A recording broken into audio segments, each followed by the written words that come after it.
એટલે આપણે આજ 10 પોઈન્ટ એટલે આ ત્રીજા સેક્શનનું 10મા ચેપ્ટરનું ત્રીજા સેક્શનનું વાત આગળ ચલાવીએ છીએ. એટલે આજે પહેલાં વાત કરેલી કે આપણે પાંચ પાસેની બાજુ કઈ છે, એવી રીતે હવે સામસામેની બાજુ કેવી રીતે કહેવાય, એ જો ગણની ભાષામાં કેવું હોય તો શું કહેવું પડે. તો આપણે ફરીથી જો ગણની ભાષામાં આપણે દોરવું હોય તો આ ABCD જો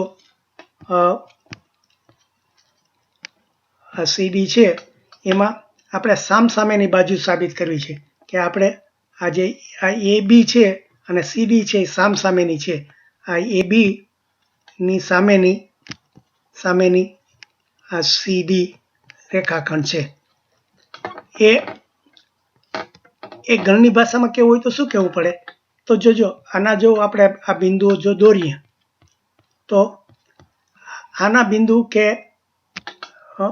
આ CD ના બિંદુ એક પણ કોમન સામાન્ય નથી. પહેલાં આપણે આના આગળ જોયું હતું ને કે આપણે પાંચ પાસેની બાજુમાં શું કર્યું હતું કે આના જે આ બિંદુઓ હોય, આ A, આ D અને C હોય, તો આ બધા એના આ પાંચ પાસેની બાજુના જે બધા બિંદુઓ થયા હતા એમાં જો આ D બંનેમાં આવ્યું હતું.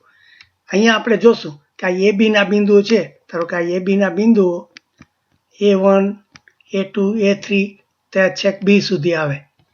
એવી રીતે આ CD ના છે કે પહેલાં આ D આવે અને પછી આ D1, D2, D3 એમ નામ આપીએ અને છેલ્લું C આવે.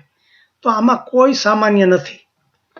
એટલે આના સભ્યો કે આના સભ્યો કોઈ એમાં આવતા નથી. એટલે ધારો કે આપણે આ A ના સભ્યો 1, 2, 3 આપણે રોલ નંબર રમતગમતની ટીમ કરીએ અને સંગીતની ટીમ કરીએ. આમાં 1, 2, 3 નંબર રમતા હોય, આમાં 4, 5, 6 નંબર સંગીતમાં હોય. તો હવે એમાં બેયમાં આપણે જો એનો આપણે છેદગણ કરીએ A અને B નો તો શું થાય, કોઈ એમાં સામાન્ય ના હોય તો ખાલી ગણ થાય. છેદગણમાં શું આવે, જે બેયમાં આવતા હોય એના સભ્યો, તો આમાં બેમાં કોઈ નથી તો એ કોઈ ખાલી ગણ આવે. તો ખાલી ગણને આપણે ફાઈ તરીકે દર્શાવી.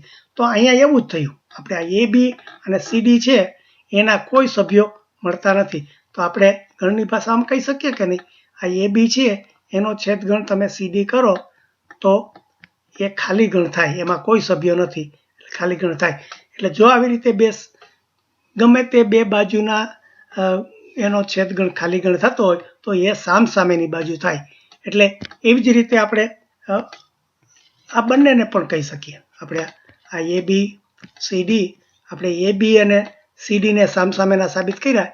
એવી રીતે આ આપણે આ AD છે અને BC છે, આ AD અને આ BC એ પણ સામસામેના થાય, કારણ કે એના કોઈ સભ્યો આવતા નથી. એટલે એને પણ આપણે આવી રીતે AD અને BC નો છેદગણ કરીએ તો એ શૂન્ય આવે, ખાલી ગણ આવે.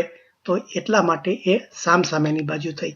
એટલે આમ આપણે આ ગણની ભાષામાં એ બધું બતાવવાનું છે.